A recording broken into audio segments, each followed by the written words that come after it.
Honorable Président de l'Assemblée nationale,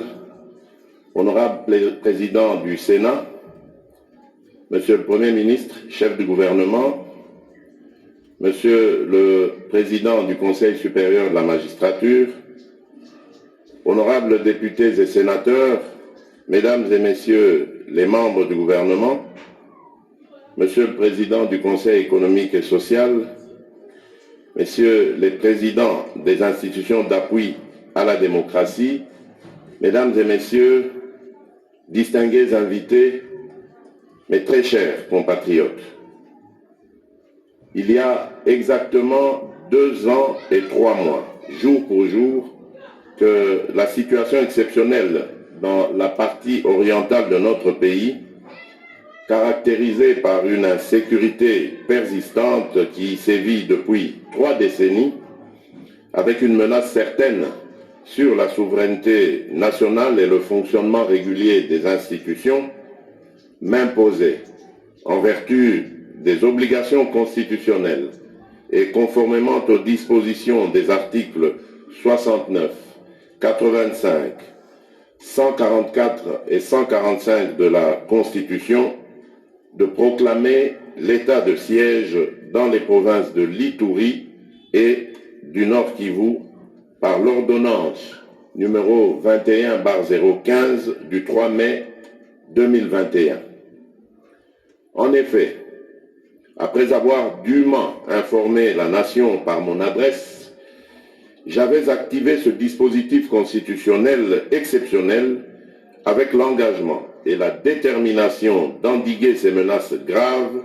et de sécuriser les populations et leurs biens. Le tout dans le seul but de rétablir la paix qui soit durable en vue de stabiliser cette partie du territoire national longtemps en proie à des conflits et d'amorcer enfin son processus de développement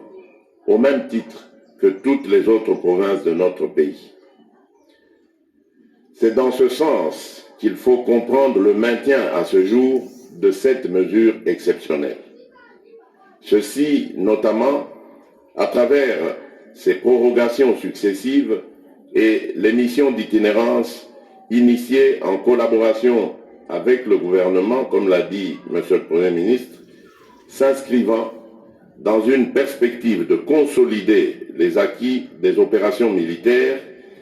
et de poursuivre les actions d'envergure engagées en vue de mettre fin au terrorisme et de restaurer l'autorité de l'État dans nos provinces. Cependant, je suis conscient de ce que ce régime, voulu exceptionnel par le Constituant, n'a pas vocation à s'éterniser.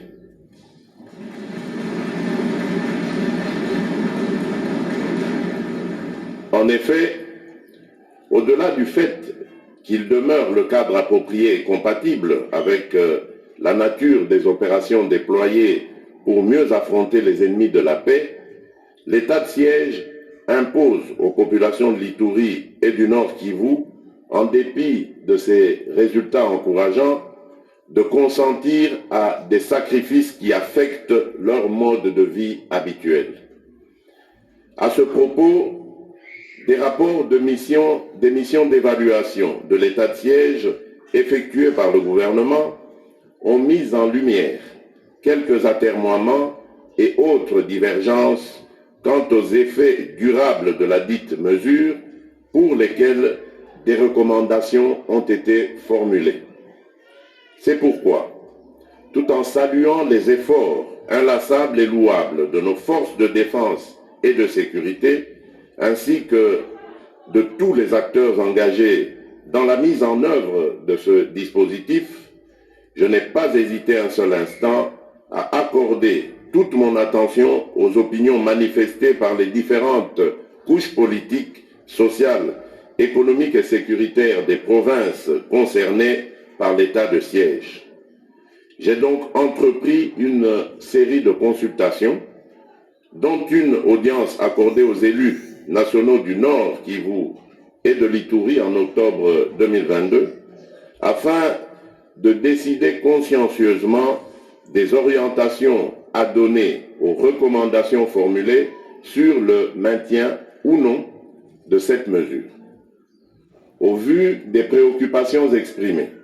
par les populations du Nord Kivu et de l'Ituri, j'ai donc relevé la nécessité de procéder à une évaluation solennelle de l'état de siège sous la forme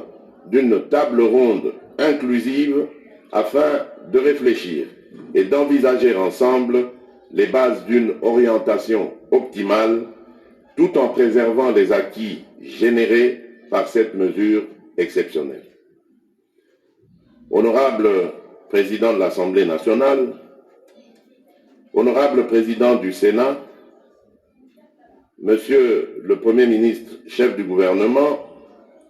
Monsieur le Président du Conseil supérieur de la magistrature, honorables députés et sénateurs, Mesdames et Messieurs les membres du gouvernement, Monsieur le Président du Conseil économique et social,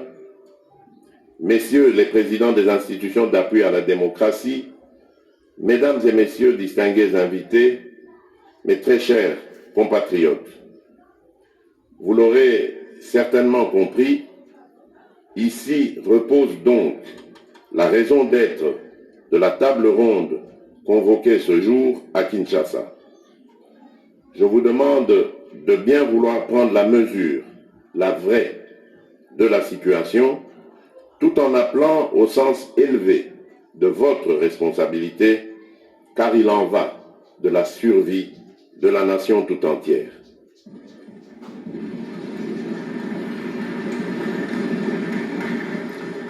Je vous exhorte donc, chers compatriotes, chers participants, dans un esprit d'unité, de cohésion et de tolérance mutuelle, à consacrer ces 3 journées au développement d'une réflexion approfondie sur l'état de siège et de sa gouvernance actuelle. Cet exercice permettra une orientation concertée en vue de pacifier définitivement les provinces de l'Ituri et du Nord Kivu. Je ne saurais en outre clore mon propos sans lancer un appel patriotique à ces Congolaises et ces Congolais qui sont encore malheureusement engagés dans la poursuite d'actions subversives contre la mère patrie. Je tiens à rassurer la nation que le gouvernement de la République s'est engagé de bonne foi à offrir une dernière chance de sortie pacifique aux groupes rebelles encore présents sur le territoire national à travers le programme de désarmement, démobilisation, relèvement communautaire et stabilisation, le PDDRCS en sigle. En vous souhaitant de fructueux échanges, je déclare ouverte la table ronde sur l'évaluation de l'état de siège dans les provinces de l'Ituri et du Nord Kivu. Que Dieu bénisse la République démocratique du Congo et son peuple. Je vous remercie. Le président de la République vient donc d'élancer la table ronde, les travaux sont ouverts et je crois que selon l'exhortation du président de la République, les participants ont pris la mesure de leurs responsabilités jusqu'à Kusema. Et le président de la République a donc exhorté les participants